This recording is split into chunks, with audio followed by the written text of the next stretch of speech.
但係如果咁，即係如果從呢個角度去諗，我會諗啊，其實如果業主都供緊 mortgage，其實佢個樓價真係完全係賠唔到㗎咯喎，即係佢淨係賠到嗰個建築費。火險從來都唔係賠樓價嘅，係嘛？係真係唔係賠樓價嘅。佢銀行要你買個火險證，你頭先話有3個選項，其中一個選項就係上層重置費用嘛。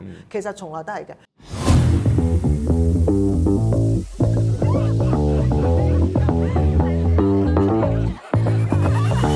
大埔宏福苑慘劇之後咧，其實唔少小市民都擔心咧佢哋自己住屋問題，包括咧就係譬如佢哋屋企嘅譬如火險啊、家居保險啊買得夠唔夠咁樣。所以今次 Podcast 咧，我哋請嚟香港保險業聯會行政總監 Selina 咧，同我哋傾下啲相關議題嘅。Selina 你好啦，咁就先想問一問一個問題先，因為其實譬如以今次宏福苑嘅 case 為例啦，其實一般大廈都有買到一啲叫做火險嘅。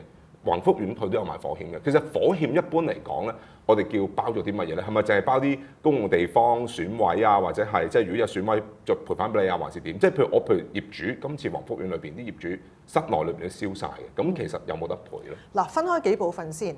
火險咧其實係一個比較令人誤解嘅字，我哋一般都俗語叫佢火險，我由細到大都叫火險。其實火險係講緊個結構保險啊。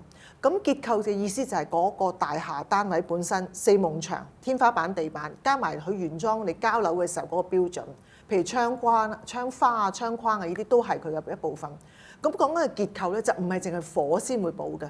我哋嗰陣時，譬如2年前，而家叫3年前啦，黃大仙個大水浸，其實啲水淹咗嘅地方咧，俾水淹咧都係佢會保障。又或者早幾年突然間行雷行得好緊要啦，雷劈落嚟呢個外牆，令到外牆有損傷咧，其實都會保嘅。所以火險只係一個簡單嘅字，咁所以咧其實就係講緊個大廈結構。買火險嘅人會係啲咩人咧？最基本嘅就係供緊樓。因為咧，銀行一定會叫買你一個叫按揭火險，因為佢係要求你買咗個火險，保障嗰個樓宇結構嘛。如果單位有乜損傷，佢抵押嗰件抵押品仍然可以完好無傷。咁但係咧，而家好多人咧，除咗買按揭嗰個之外咧，學你話齋，好多嘅業主立案法團或者管理公司咧，會幫成座大廈以至成個屋苑買呢個火險嘅。我哋見到今次宏福苑都有買嘅。咁佢哋買嘅時候咧，就一般嚟講可以話係包一個外牆啦，同埋包埋嗰啲公用地方啦。咁但係有啲嘅保單都包埋嗰啲單位嘅，因為你好難再間隔話公用地方嘅呢邊就係呢埲牆就唔係。尤其是今次個情況真係比較惡劣，咁所以咧可能佢哋都會包埋喺裏邊。咁但係我就成日都講嘅，銀行逼你買，你梗係一定要買啦。銀行唔逼你買，你都要買嘅，因為咧其實嗰個最後個單位係自己噶嘛。如果我係業主，我單位有咩事，我個大廈嗰個業主立案法團原來冇買嘅，其實好多人都係已經冇買嘅，因為佢覺得銀行都唔使我買啦，同埋幾好會發生火災啊，冇諗到有機會水浸，有機會俾雷劈，咁呢啲其實都保障翻自己個單位。咁今次咧好彩就係大埔宏福苑本身個業主立案法團有買，而且我哋知道個數目都唔細嘅，20億。咁但係當然啦，當日決定20億嘅時候，冇諗過個咁大型嘅火災嘅。咁夠唔夠去賠咧？咁點賠嘅咧？都要講一講。其實火險咧就係保障翻你個上層重置費用，呢個比較 technical。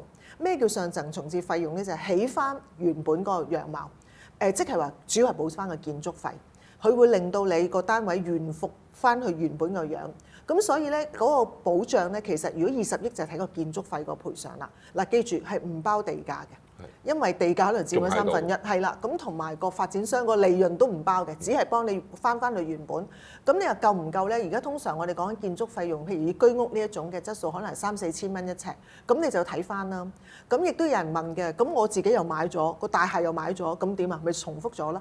嗱，記住。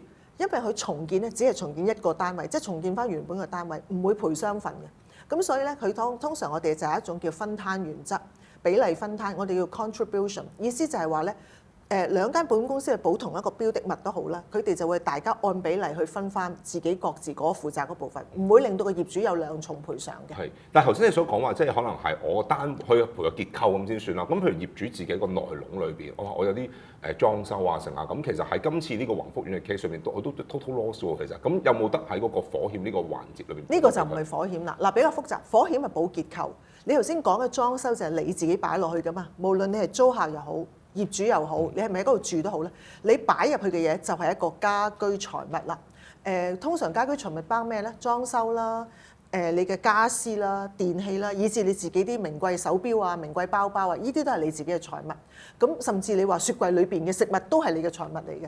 咁呢個就要買家居財物保險。嗱，家居財物保險咧就比較簡單嘅計法，通常跟翻你嘅面積嘅。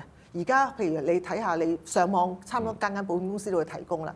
咁你咪 click 下，你係講緊你個面積實用面積700尺，佢就俾個報價你。除非你有啲好貴重物品，如果你有話張大千嘅一幅名畫，你梗係話俾保險公司聽啦，因為嗰個保障係唔夠保一個張大千嘅名畫嘅。咁同埋你有啲好貴重嘅，譬如你有阿拉伯之星嘅鑽石，你都要話俾佢聽。咁喺個情況之下，一般嚟講都係根據翻你個屋嘅面積去做一個保費，然後嗰度保障咧就要睇翻每樣嘢嘅上限啦。嗱，譬如咧一般嘅家居財物保險可能同你講，財物係會賠幾多，或者嗰個裝修會賠幾多，咁你要睇翻每樣嘢係配唔配合到你啦。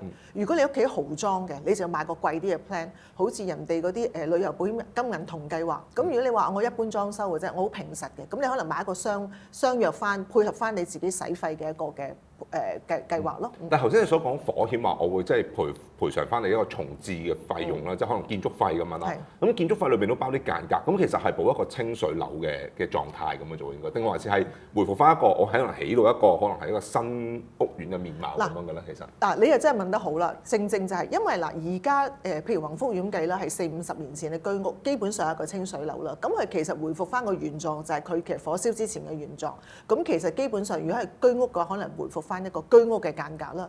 但係如果你譬如而家可能好多人買樓係豪裝嘅，本身個發展商已經係幫你而家所有新樓都豪宅咁滯啦。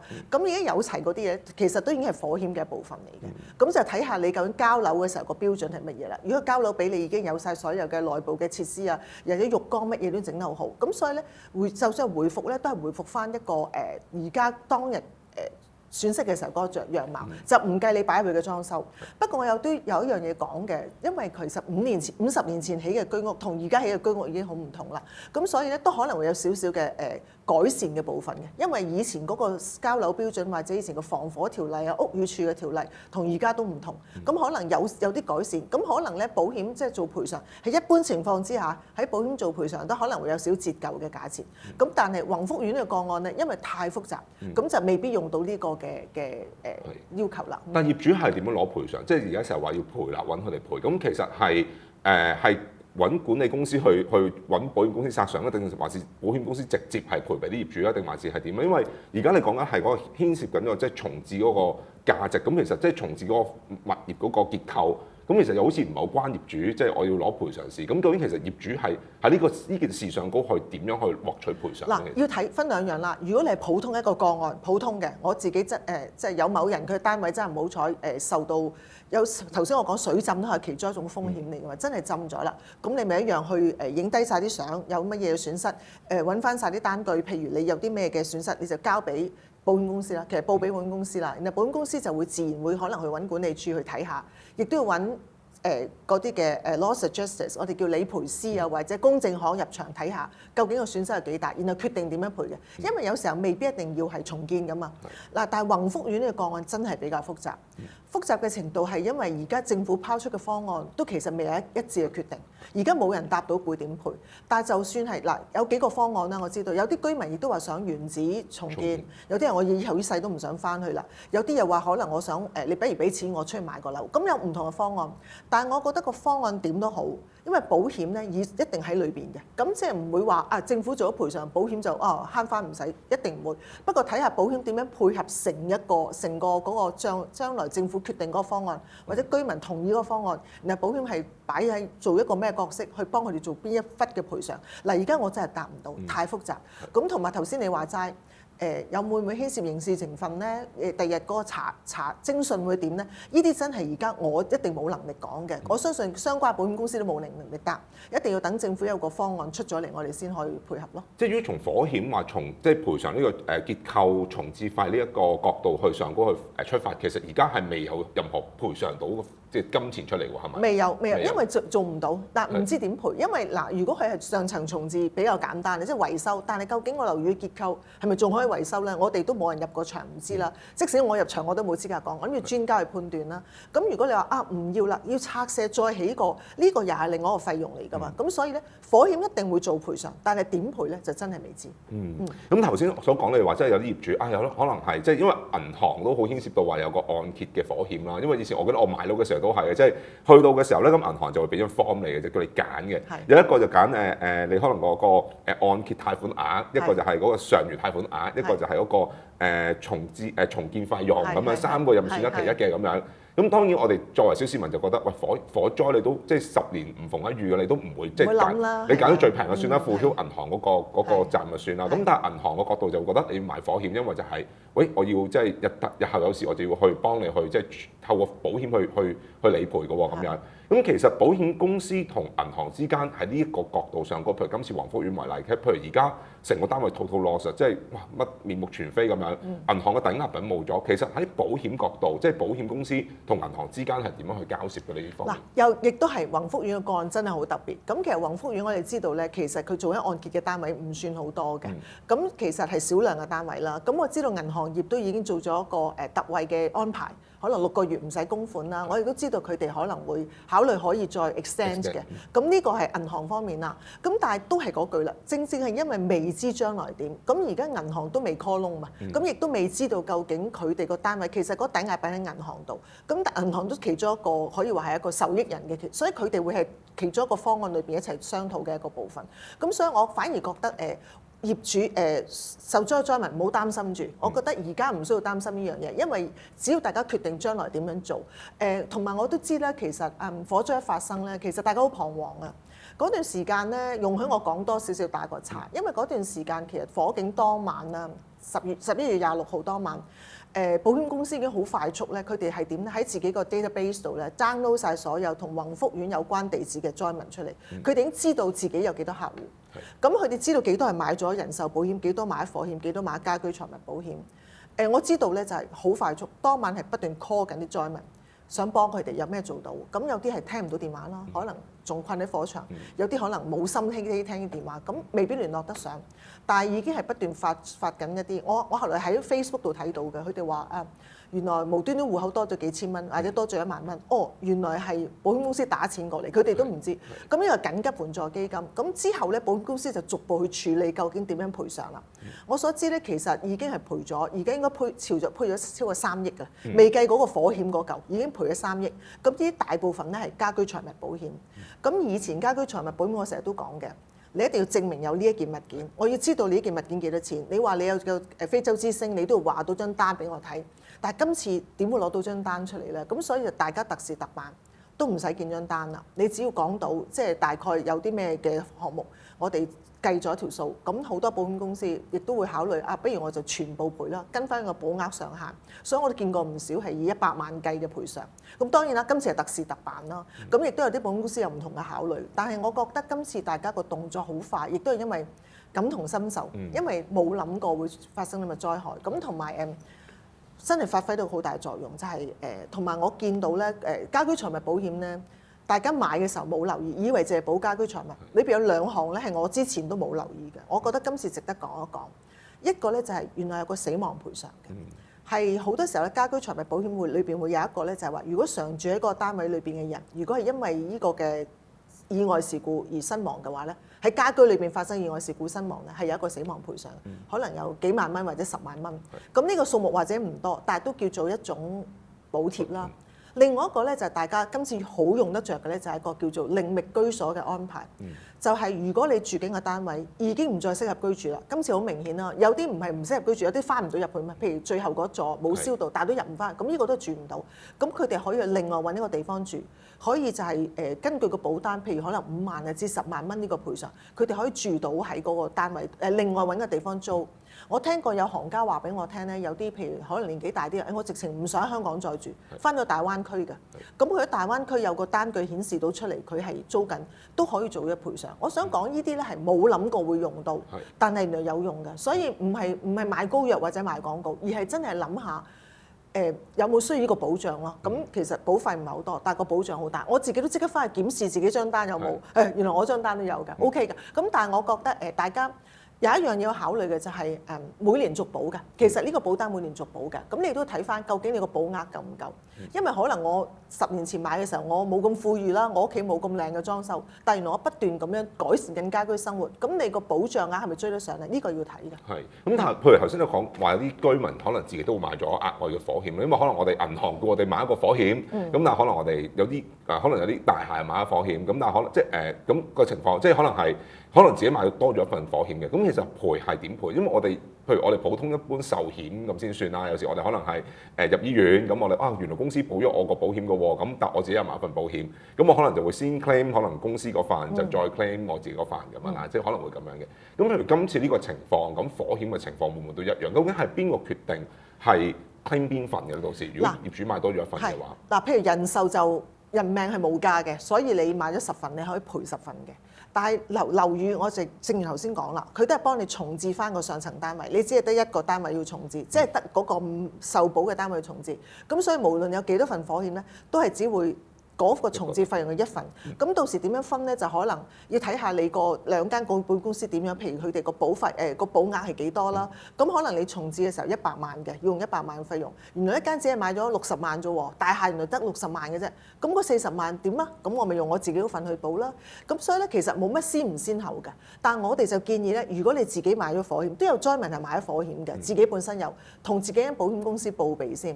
因為如果第日一旦有個重置方案，一定有個重建又好，重置方案咧，咁呢個保險公司可以快啲有反應，因為咧大型嗰個會做嘅，咁但係你如果自己有，你亦都有個保障嘛，通知咗自己保險公司先。但我今次就可能唔使通知啦，因為保險公司已經一早攞咗 database 知道㗎啦。咁所以咧而家就真係等緊嗰個未來嗰個重建方案。就會決定點樣賠償。而家我真係答你唔到。咁即係就算可能係而家，譬如我哋講緊係日後嗰個即係銀行上高，譬如因為而家政府都未知道究竟佢有啲咩方案會做啦，可能係原址重建，或者係可能係拆咗佢就可能再起過，又或者可能係另覓地方去起樓咁樣。其實呢啲即係一啲因素都會直接影響到個火險嘅賠償，所以而家都答唔到究竟其實同銀行嗰邊嘅處理係點，因為好多業主如果真係仲有 mortgage 供緊嗰啲又會點嘅咧？即係其實係咪因為真係要睇下嗰個未來方案，因為甚至有一個方案頭先你冇講嘅就係政府買咗個業權嘛。如果政府買咗個業權，就變咗個受保人就唔係個業主啦，係政府啦。咁到時個賠償係俾政府嘅咯喎。咁所以真係要睇下最後個方案係點咯。咁變咗咧嗱，銀行都唔係急住要攞呢一個賠償住嘅。咁所以我諗大家都係我哋又好啦，我諗唔同嘅單位都係等緊業主因為成2000個業戶都有唔同嘅諗法。我睇到有啲好想翻返嗰度住，有啲係好唔想再見到，咁有好多唔同人都有唔同嘅聲音。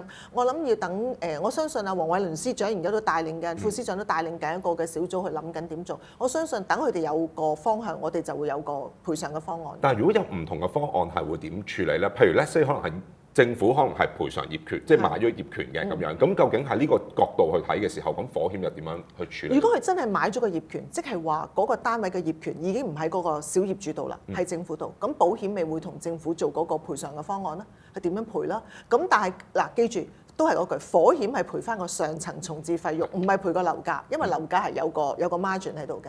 咁同埋亦都有賣樓嘅時候有埋發展商嘅利潤，好多好複雜嘅嘢。咁佢其實就嗰個四面嗰個樓價嗰個上層重置費用。咁到時可能個受益人就會係俾咗政府啦。咁但係話唔係喎，我要拆卸重建。咁嗱，拆卸係一個錢。重建係一個錢，咁究竟保險係賠邊一度咧？究竟嗰個對到時個造價係幾多咧？咁保險會賠幾多咧？呢個要睇翻啦。同埋記住佢個賠償係佢買嗰個購買嗰個保額係20億嘛。咁所以亦都要睇翻呢個20億嘅數咯。咁同埋另外一點就係你話好啦，淨係純粹係維修，原來係可以維修嘅，而業戶有贊成維修嘅，咁咪可能真係好簡單，做翻個上層重置個維修費用咯。咁但係都係呢個問題，都係嗰句，究竟適唔適合做呢個方案咧？冇人知。但係如果咁，即係如果從呢個角度去諗，我會諗其實如果業主都供緊 mortgage，其實佢個樓價真係完全係賠唔到嘅咯喎，即係佢淨係賠到嗰個建築費。火險從來都唔係賠樓價嘅，係嘛？係真係唔係賠樓價嘅。佢銀行要你買個火險證，你頭先話有3個選項，其中一個選項就係上層重置費用嘛。其實從來都係嘅。咁但係我反而有一點咧，就係講嗱，如果你喺銀行買個按揭嘅話咧，佢就一定會同你每年睇下究竟你個按揭，佢因為佢緊張自己嗰個抵押品嘛，究竟你個保額夠唔夠？而大廈業主立案法團買嗰個都會嘅，因為咧佢哋可能每2-3年招標一次，咁到時一定會有專業嘅經紀人去幫我哋睇究竟個建築費用係咪追得上。個保險個保額係咪追得上建築費用？咁但係如果我自己單獨自己買，我又唔係按揭，又唔係業主立案法團，我嗰個究竟點咧？我哋記住就係睇翻你可能睇翻樓價啦。我哋成日都話樓價嘅可能大概1/3或者係一半到會係個建築費用。咁你就用呢個嚟做嗰個參考。我究竟買嗰個保額夠唔夠咧？咁呢個要追上2/3可能會多嘅，因為一定有嗰個日價嘛。咁你就要自己衡量下，你可能買多少少就好過買少咯，因為幾時都係個保額充足就夠。不過我都要補充一句，今次20億呢個保障咧，其實亦都係有專業嘅經紀人去睇過，亦都係有測量師經過佢哋嘅 recommendation 嘅。但係因為冇人諗過會有一個咁大型嘅火災，係啊係。咁其實經過今次事件之後，有冇話即係業界喺對於火險上高呢個條款啊、收費啊或者上高有啲新嘅睇法，或者係一啲新嘅舉措出咗嚟？嗱，你咁諗好合理嘅，但係我就冇聽到有咁嘅現象，反而我有幾點想提出，就係用個風險管理角度。嗱，因為以前咧，可能大廈業主立案法團決定做一個大型維修工程嘅時候咧，我交俾個顧問公司。我冇諗原來個消防鐘唔響，冇諗過佢用嘅物料原來係唔合格嘅。我相信日後咧，業主立案法團做呢啲做呢個招標嘅時候會好小心啦，政府亦都會幫手監管啦，同埋佢哋第一定會做個風險管理，會做得好啲。咁會唔會反而令到第日發生意外機會細啲？咁會唔會保費平啲咧？但係另外一方面又講，啦，就係第日因為維修工程認真好多啦，佢唔可以cut corners 用啲平嘅物料，唔合規物料，又或者佢唔會同一時間包晒咁多座去做嗰帷幕，佢逐座做，咁即係個工程時間長咗喎，物料費用又貴咗，咁又可能推翻高，所以有好多唔同嘅因素嘅影響。所以咧，而家講唔到究竟會唔會個保費有咩升幅，反而我唔覺得條款有咩唔同，但係保險公司第日肯唔肯接受投保咧，呢個係一個考慮啦。咁所以亦都呼籲業主立案法團或者係管理處都要做好啲嗰啲維修保養，同埋做好多啲風險管理，即係確保防煙門閂好啦。你個火警鐘係會響啦，同埋有冇定期去檢測滅火筒係咪 work 啦？呢啲其實係風險管理。我覺得保險公司其實做到一樣就係幫手推動好啲嘅風險管理。我亦都知道其實我都睇到啦，新聞已經即刻好多業主立案法團即刻燒下自己個圍網係咪合規，發覺原來真係易燃嘅。咁呢個好好嘅風險管理嚟嘅。雖然個教訓大咗，但係都起碼大家做緊呢樣嘢。咁我相信咧，保險公司第日可能承保嘅時候會多咗考慮，未必會可能會收緊嘅，唔係話啲條款辣咗，而係佢考慮嘅時候會要求高咗。咁要求高咗好㗎，因為我成日嗰句。我幾多財物，我哋保險公司賠到錢，人命冇得賠嘅。百幾條人命，我哋其實只係真係賠錢，其實賠唔翻個家庭。咁所以就希望喺風險管理度做好啲。但會唔會真係而家有啲保險公司話，我唔接呢啲火險生意住咯？咁啊會唔會咧？每間公司有唔同考慮嘅，但係記住喎，香港有成100間保險公司係做產險嘅，即係做呢啲咁嘅P&C， 我叫 property and casualty。咁其實競爭喺度嘅，都好多。咁同埋反而我哋都會諗下，就係保險公司可以幫到手做咩咧？譬如經紀人可以譬如幫你接個 project 嘅時候，可能會提你一啲嘢。咁我覺得係互惠，同埋都係做好啲 upstream。我哋覺得前頭做好啲管理，就後尾就會少啲嘅索償咯。係頭先你講到就話，即係而家火險都未賠到住啦，因為可能係即係要等政府啲重置嘅方案究竟係點樣咧？咁我哋先至可以即係傾到嗰個即係賠償係點樣。其實如果譬如而家政府即係有啲執法機構都調查緊，究竟其實有冇涉及一啲刑事嘅成分？譬如承建商啊，或管理顧問公司啊、立案法團啊、管理公司等等。咁其實如果真係有一啲咁嘅情況出現咗，其實會唔會影響到成個火險嗰個賠償嘅咧？即係 in case 可能真係哇，原來佢有問題嘅咯喎，咁法團或者係唔知咩有問題嘅咯喎，咁有冇話影響到呢個火險嘅賠償多少？嗱，一般嚟講咧，保險一定有一啲嘅條款裏邊講明咧，唔可以做一啲違規嘅，即係起碼你要合法合規啦。一般嚟講，咁但係今次宏福苑因為個案比較特別，咁我唔 comment on 呢個個案，因為我真係冇一個資格去 comment。但係一般嚟講咧，其實係真嘅，因為所以我哋話業主立案法團第日將來要更加小心去處理，譬如做工程啦，甚至一般嚟講個大廈嗰個管理都要做好啲。又講翻頭先家居財物保險啦，其實啲人都冇留意㗎，而家好興 open kitchen 嘛，哇！我想間屋好細，我自己算 open kitchen，其實你改動大個單位裏邊嘅間隔，有機會係違規㗎啦，因為你可能違反咗消防條例啊、屋宇條例好多條例，咁呢啲我哋叫僭建或者違規改動啊，有機會令到張保單冇效嘅。咁所以其實咧，你做任何裝修唔緊要，但係如果你改動間隔或者甚至拆咗嗰隻廚房嘅防煙門咧，其實有機會已經係一個範例。咁所以你如果做呢啲事，你記住攞清晒批文，因為否則咧，如果保險公司唔知嘅話，喺唔知情嘅時候承保。但係原來你係有違規嘅，咁對保險公司係唔公平嘅。對保險公司唔公平咧，其實對咗背後嘅成班客人都唔公平，因為攞咗錢賠俾你嘛。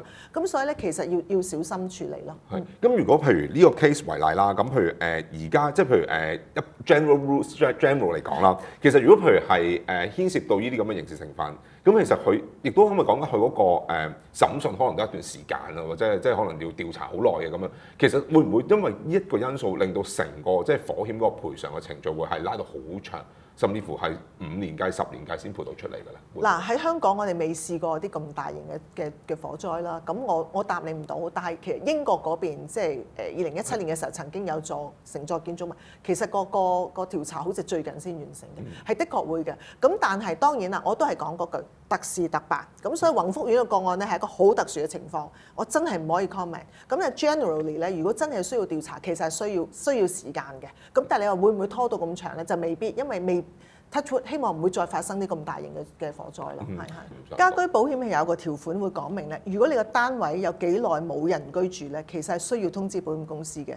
尤其是疫情之後，好多人報復式旅遊嘛，可能喺香港真係唔係有一段好長時間唔喺香港，或者而家好多人甚至個單位留咗喺度，翻去大灣區居住。